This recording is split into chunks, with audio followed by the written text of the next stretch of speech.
This place seems nice.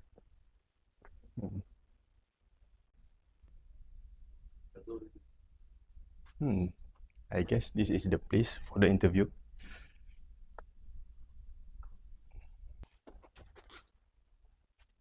And this the place for the interview. Wait, let me make sure first.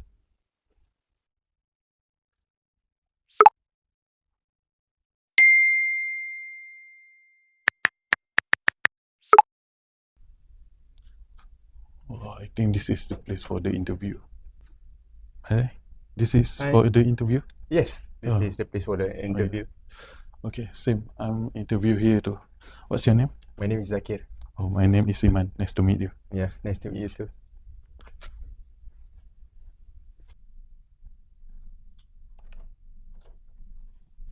Zakir, please come in.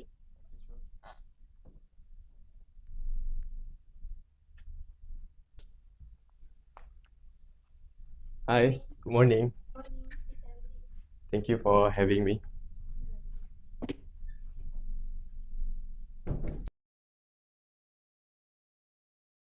Good morning. Thank you for having me. I am Zakir. I am applying for the marketing executive position. Yes. So, tell me about yourself. Keep it brief. Of course, I have 5 years of experience in digital marketing, specializing in brand strategy and content development. In my previous role at AdPads Digital, I led a campaign that increased client engagement by 40% within 6 months. And your degree is in communications. Yes, I hold a bachelor's degree in mass communication from University Malaya, and I recently completed a postgraduate certificate in digital marketing analysis. Right. How do you handle working under pressure? I thrive under pressure. I prioritize tasks, communicate clearly with my team, and maintain focus on deliverables. I believe clear communication is the backbone of any successful project in the company. Okay, I think that's enough for now. We'll be in touch.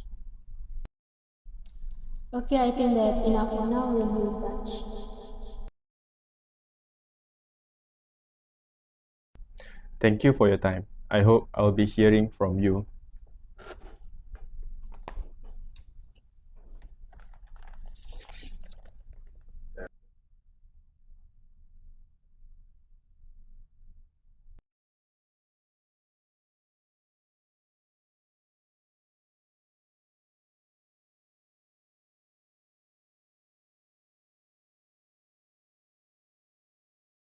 Of course, I have 5 years of experience in digital marketing, specializing in brand strategy and content development.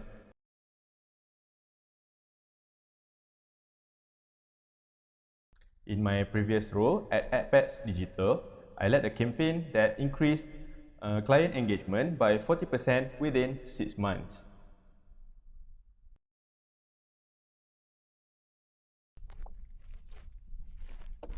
Iman, please come in.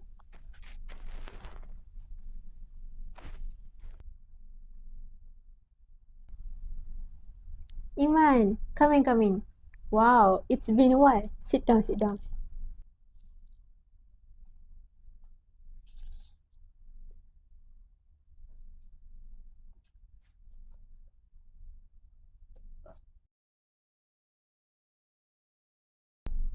Good morning, Miss Fatin. Thank you for the opportunity. No need to be so formal. So, tell me about yourself. Sure, I have about 2 years of experience in social media coordination.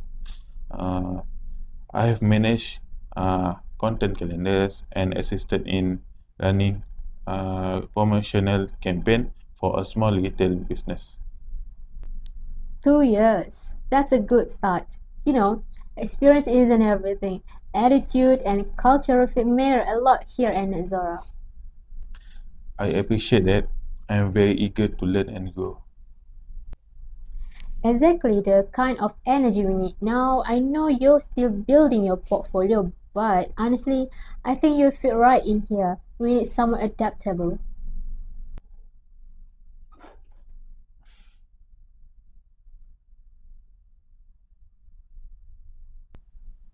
I think you're a strong candidate, Iman. We'll definitely be in touch very soon. Thank you, Miss Fatin. I will do my best.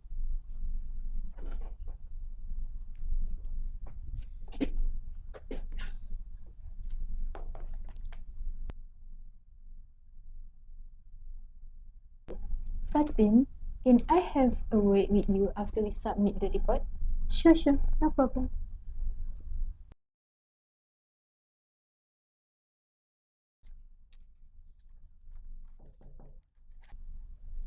Can I come in? Yes, please.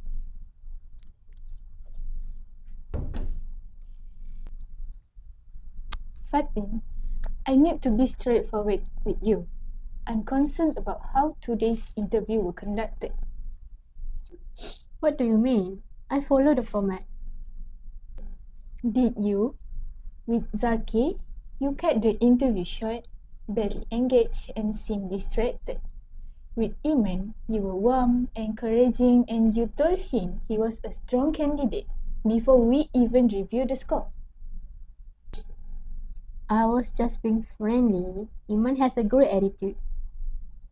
Fatin, Zaki has 5 years of experience, a postgraduate qualification, and delivery measurable result.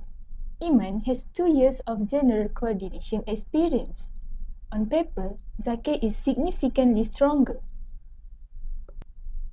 Experience isn't everything. I need someone who fits the team culture. Cultural fit cannot be used to mask bias. If we recommend Iman without proper justification, we are not being fair to Zaki, to this company, or to the integrity of this process. I'm going to flag this issue with Adriana. You're overreacting. I hope I am, but if I'm not, we have an ethical responsibility to get this right.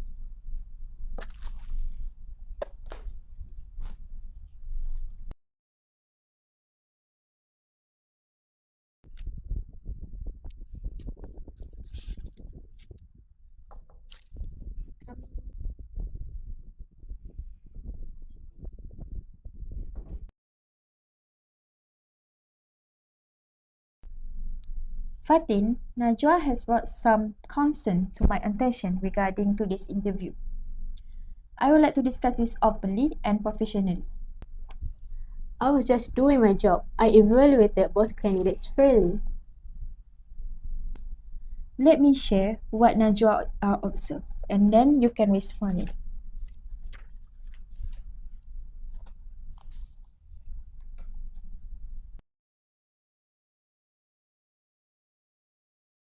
The interview with Zaki was lasted approximately 8 minutes, while the interview with Iman lasted nearly 20 minutes. Zaki was not asked about his leadership, teamwork, or also his digital analytics background. But with Iman, you was encouraged and given positive feedback during the session itself before any evaluation was completed. I didn't realize the time difference was that significant. Fatin, do you have a prior personal acquaintance with Iman? We know each other, yes, from a community event, but that didn't affect. This is exactly what we need to address. What you may be experiencing is unconscious bias, where our familiarity or personal comfort with someone influence our professional judgment without us even realizing it. It does not make you a bad person, but it does mean this process was compromised. I genuinely believe Iman would do well here. He may very do well, but that belief cannot be based on personal connection. So it must be based on evidence, qualification, and a fair process. Both candidates deserve that. And it's not just about fairness to the candidate, If Netzora is seen to practice discriminatory hiring, we risk our reputation, our legal standing, and most importantly, our people trust in this organization. Here is what we are going to do. Both candidates will be called back for a structured second interview with standardized questions evaluated on the same rubric by a panel including myself. No personal connection, no profession treatment. The best candidate for the role will be selected based on the merit.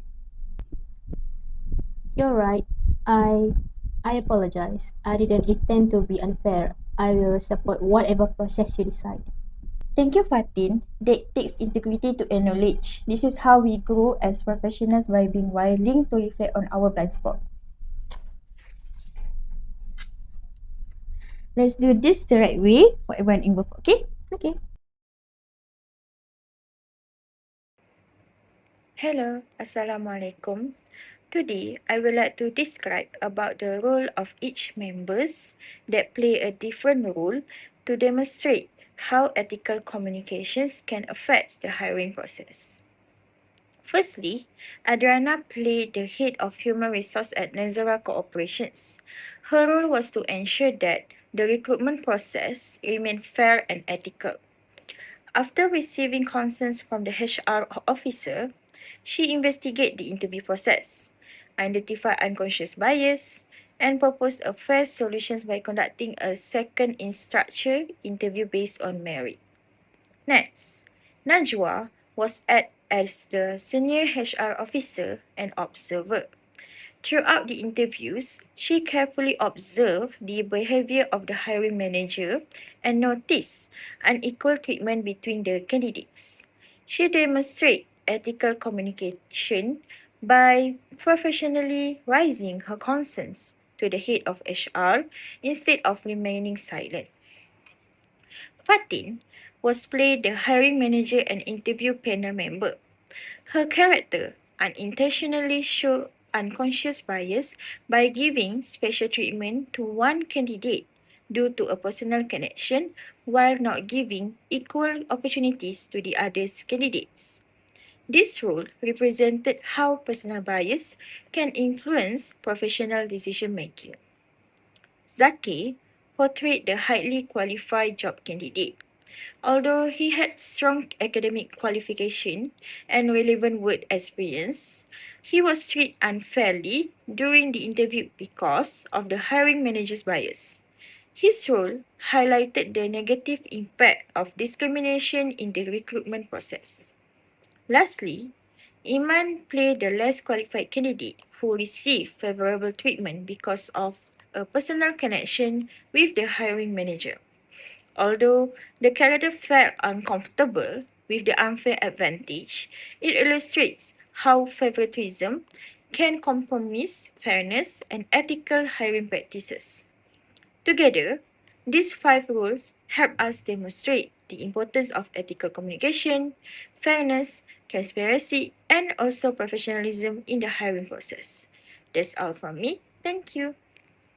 Now, I will explain the issues identified in this roleplay. The first issue is unconscious bias in hiring. The hiring manager allows personal familiarity with one candidate to influence the hiring decision instead of evaluating all candidates based on their qualification, skills, and performance. The second issue is discrimination in candidate evaluation. Although Zaki is more qualified and has stronger experience, he is treated unfairly and is not given the same opportunity as Iman during the interview. Third issue is an unfair interview process. The two candidates receive different treatment. Zakir's interview is much shorter and less engaging, while Iman received more attention, encouragement, and positive feedback. And this shows that the interview process is not conducted fairly. The fourth issue is a lack of ethical communication. The interviewer communicates differently with each candidate and even gives positive comment to Iman before the evaluation is completed. This shows a lack of professionalism and objectivity. And The final issue is a conflict of interest. The hiring manager's personal relationship with one candidate influences the hiring decision.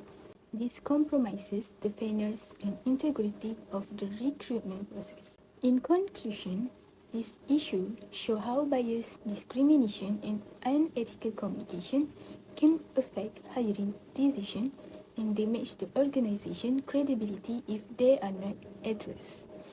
Thank you. That's all from me. This scenario shows how unconscious bias can influence hiring decisions, even when it is not intentional. Although Zakia was more qualified candidate, personal familiarity leads to unfair treatment during the interview process. This demonstrates bias can prevent organizations from selecting the best talent and may damage employees' trust and companies' reputation. This roleplay also highlights the importance of ethical communication and accountability. By speaking up, Najwa helped identify the unfair practices, while Adriana demonstrated strong ethical leadership by ensuring both candidates receive a fair evaluation. Overall, the lesson from this scenario is that hiring decisions should always be based on qualifications and consistent evaluation criteria, not based on personal relationship or assumptions. Fair recruitment practices not only benefit candidates but also strengthen organizational integrity, promote equal opportunities, and contribute to long-term business successes. Now we will move to the suggestion and recommendation for all the characters that play in for this role play. So firstly, for head of HR at Nezora Corporation, played by Adriana Batrisha.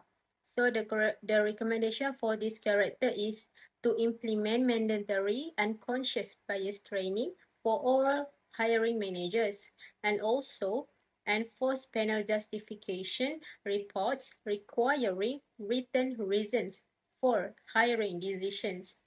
Next, for the hiring manager and also the interview panel member, played by Fatin Shazwani. So the recommendation for this character is she needs to attend professional ethics and diversity training to increase self-awareness. Also, to use blind screening methods in early stage and be held accountable through performance reviews linked to ethical conduct. Next, job candidate played by Zakir Iman. So recommendation is organizations should ensure candidates like Zakir to receive fair assessment, and HR should provide transparent feedback mechanism to protect the candidate dignity. Next, we move to Iman, also play a job candidate. The recommendation is organizations should discourage favoritism by ensuring objective assessment tools and encourage the candidates to succeed through a merit-based development, not a connections. Last but not least, we move to Senior HR Office and Observer, played by Najo Adira. So the recommendation for this characteristic is empower HR Observer with clear reporting authority, provide protection for employees who speak up against unethical practice, and also formalize the observer role to ensure checks and balance in hiring decisions. Assalamualaikum, my name is Muhammad Ahmad. In conclusion, this roleplay demonstrates the importance of ethical communication in the requirement process. It shows how unconscious bias, discrimination, and conflicts of interest can lead to unfair hiring decisions and negatively affect both candidates and the organization. Throughout this scenario, we learn that every hiring decision should be based on qualifications, skills, and objective evaluation rather than personal relationship or assumptions. We also learn that ethical communication requires honesty, fairness, transparency, accountability, and the courage to speak up when unethical behavior occurs. By implementing fair requirement practices, providing ethics training, and encouraging open communication, organizations can build trust, promote equal opportunities, and maintain their professional integrity. Overall, this role play reminds us that ethical communication is not only about communicating effectively, but also about making fair and responsible decisions that benefit both individuals and organizations. Thank you.